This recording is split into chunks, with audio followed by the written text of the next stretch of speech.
The earth is written by, the earth जो है लिखा गया है तो किसके द्वारा लिखा गया है? तो ऑप्शन जैसा कि है A number Manohar Malgaonkar, B है जाकिर हुसैन, सी है H E Bates and D है नन ऑफ दिस। तो द अर्थ जो है लिखा गया है वो है ऑप्शन नंबर सी यानी कि एच ई बेट्स के द्वारा। तो इसका राइट आंसर हो जाएगा option number C. Next question करा है दोस्तों, H E Bates was born in, H E Bates जो है उसका जन्म हुआ था, तो कब हुआ था दोस्तों? तो उसका जन्म हुआ था ऑप्शन नंबर ए राइट आंसर होगा यानी कि 1905 यानी कि 1905 में उसका जन्म हुआ था, 1905 में। नेक्स्ट है H E Bates died in, यानी कि एच ई बेट्स की मृत्यु हुई थी, तो कब हुई थी? तो यहाँ पे राइट आंसर हो जाएगा ऑप्शन नंबर सी यानी कि 1974 इसका राइट आंसर होगा, यानी कि option number C right answer होगा। चलिए नेक्स्ट क्वेश्चन की ओर बढ़ते हैं। नेक्स्ट क्वेश्चन कर रहा है H E Bates belong to, H E Bates जो है वो कहाँ से बिलोंग करते थे? तो एच ई बेट्स जो है वो बिलोंग करते थे इंग्लैंड से, यानी कि option number C right answer होगा। क्या हो जाएगा? इंग्लैंड से। चलिए नेक्स्ट क्वेश्चन की ओर बढ़ते हैं। नेक्स्ट क्वेश्चन है who among the writers worked for sometimes as a journalist, यानी कि इनमें से इन राइटर्स में से कौन कुछ समय के लिए जर्नलिस्ट पत्रकार वाला काम किया था? तो यहाँ पे राइट आंसर हो जाएगा ऑप्शन नंबर बी यानी कि एच ई बेट्स। चलिए नेक्स्ट क्वेश्चन की ओर बढ़ते हैं। नेक्स्ट क्वेश्चन कर रहा है H E Bates important works is oblique are, यानी एच ई बेट्स का इंपॉर्टेंट वर्क जो है वो कौन कौन सा है? तो यहाँ पे जैसे ऑप्शन दिया हुआ है तो option number A the jacaranda tree, option number B है द स्कारलेट स्वॉर्ड, और सी नंबर में है the darling birds of May, और डी में है ऑल ऑफ द एबव। तो यहाँ पे राइट आंसर हो जाएगा ऑप्शन नंबर डी यानी कि ऑल ऑफ द एबव। तो एच ई बेट्स का इंपॉर्टेंट वर्क इनमें से सभी है। चलिए नेक्स्ट क्वेश्चन की ओर बढ़ते हैं। नेक्स्ट क्वेश्चन कर रहा है H E Bates first novel was published when he was only dash year old, H E Bates का पहला नॉवेल जो है वो पब्लिश हुआ जब वो सिर्फ और सिर्फ कितने वर्ष के थे? तो इसका राइट आंसर हो जाएगा ऑप्शन नंबर बी यानी कि 20 ईयर्स ओल्ड, यानी कि जब वो 20 ईयर्स के थे, 21 साल के थे, तभी उसका फर्स्ट नॉवेल जो है वो पब्लिश हो चुका था। नेक्स्ट है the earth is a oblique an, तो द अर्थ क्या है? तो एक स्टोरी है, यानी कि option number B right answer हो जाएगा, द अर्थ क्या है? एक स्टोरी है। चलिए नेक्स्ट क्वेश्चन की ओर बढ़ते हैं। नेक्स्ट क्वेश्चन करा है Johnson was a poor, Johnson क्या थे? तो एक पुअर फार्मर थे, यानी कि option number B right answer होगा, एक पुअर फार्मर थे। नेक्स्ट है all that Johnson had the dash, तो all that Johnson had the earth, यानी कि जॉनसन के पास क्या था? एक क्या था? जमीन था। चलिए नेक्स्ट क्वेश्चन की ओर बढ़ते हैं। नेक्स्ट क्वेश्चन करा है Johnson had dash land, Johnson had dash land, Johnson के पास कितना लैंड था? तो यहाँ पे हो जाएगा ऑप्शन नंबर बी यानी कि 4 एकड़ लैंड था, यानी कि 4 एकड़ जमीन था उसके पास। नेक्स्ट है who has a brown mayor, किसके पास एक घोड़ी था? तो यहाँ पे राइट आंसर हो जाएगा ऑप्शन नंबर ए यानी कि जॉनसन के पास।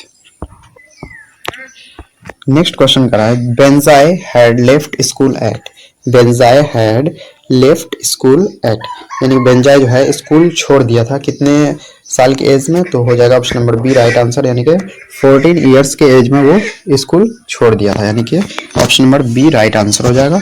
चलिए नेक्स्ट क्वेश्चन की ओर बढ़ते हैं। नेक्स्ट क्वेश्चन है Benjy got married to, Benjy जो है वो किससे शादी किया? तो option number B right answer होगा, यानी कि फ्लोरेंस से शादी किया। किससे शादी किया? फ्लोरेंस से। नेक्स्ट है Benjy married Florence at the age of dash, Benjy जो है वो फ्लोरेंस से शादी किया तो कितने साल की एज में? तो यहाँ पे राइट आंसर हो जाएगा ऑप्शन नंबर डी यानी कि 40 ईयर्स एज में। बेंजाई जो है वो फ्लोरेंस से शादी किया 40 ईयर्स के एज में, यानी कि 40 साल के एज में वो उससे शादी किया। चलिए नेक्स्ट क्वेश्चन की ओर बढ़ते हैं। नेक्स्ट है who was the real owner of the land, who was the real owner of the land, यानी कि उस लैंड का, उस जमीन का जो रियल ओनर था वो कौन था? यानी कि उस जमीन का रियल ओनर जो है वो कौन था? तो जैसे कि ऑप्शन देख पा रहे हैं बेंजाई है, सैंडर्स है, फ्लोरेंस है, उसके बाद जॉनसन है। तो यहाँ पे राइट आंसर कौन सा होगा? तो यहाँ पे राइट आंसर हो जाएगा ऑप्शन नंबर बी यानी कि सैंडर्स, ऑप्शन नंबर बी हो जाएगा, यानी कि सैंडर्स इसका राइट आंसर होगा। Right answer option number B यानी कि सैंडर्स हो जाएगा। जो लैंड का जो है असल में मालिक कौन था? वो सैंडर्स था। चलिए नेक्स्ट क्वेश्चन की ओर बढ़ते हैं। इन विच ऑक्यूपेशन डिड बेंजाय इन्वॉल्व। बेंजाय जो है किस कौन सा ऑक्यूपेशन में, कौन सा पेशा में इन्वॉल्व था, तो यहाँ पे हो जाएगा ऑप्शन नंबर डी यानी कि हैन फार्मिंग। बेंजाय जो है वो हो जाएगा हैन फार्मिंग, यानी कि वो मुर्गी का फार्मिंग करता था, कारोबार करता था। Next, at first Benjy kept dash hens, यानी कि शुरुआत में बेंजाय के पास कितना हैन था, तो यहाँ पे राइट आंसर हो जाएगा ऑप्शन नंबर ए यानी कि 10 to 12। यहाँ पे राइट आंसर होगा, यानी कि शुरुआत में उसके पास 10 से 12 ही मुर्गियां थी। चलिए नेक्स्ट क्वेश्चन की ओर बढ़ते हैं। नेक्स्ट है when Benjy took his passbook it had more than dash pounds. जब बेंजाय ने पासबुक लिया तो उसके खाते में, उसके अकाउंट में कितना पाउंड्स था, तो 230, यानी कि option number B right answer होगा। नेक्स्ट है Benjy got his passbook at the age of. Benjy जो है अपना पासबुक पाया या लिया कितने साल के एज में, तो option number B right answer होगा, यानी कि 21 ईयर के एज में, 21 साल की एज में। नेक्स्ट क्वेश्चन कह रहा है for many years Benjy's father had been a local, यानी कि कई सालों तक बेंजाय के पिता क्या थे, एक लोकल प्रीचर थे, यानी कि उपदेशक थे, तो प्रीचर ध्यान रखेंगे। नेक्स्ट क्वेश्चन है for how many years had Benjy's father rented the land. Benjy के पिता कितने साल के लिए उस जमीन को रेंट पर लिए थे, तो यहाँ पे राइट आंसर हो जाएगा ऑप्शन नंबर सी यानी कि 40 ईयर्स के लिए, 40 साल के लिए बेंजाय के फादर जो है यानी कि जॉनसन जो है वो उस लैंड को किराए पर लिए थे। नेक्स्ट क्वेश्चन की ओर बढ़ते हैं दोस्तों। नेक्स्ट क्वेश्चन कह रहा है बेंजाय's पेरेंट्स डिड नॉट लाइक।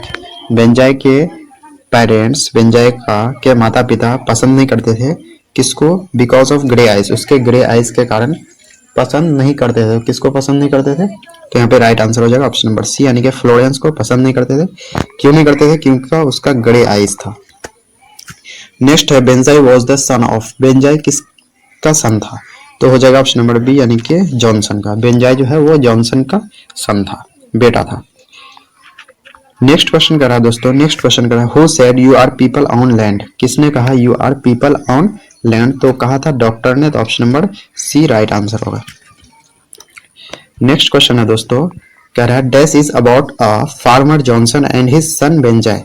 कौन एक फार्मर जॉनसन और उसके बेटे बेंजाय के बारे में है, तो यहाँ पे जैसे कि देख पा रहे हैं इस चैप्टर का नाम क्या है, तो द अर्थ है, यानी कि यहाँ पे option number B right answer होगा।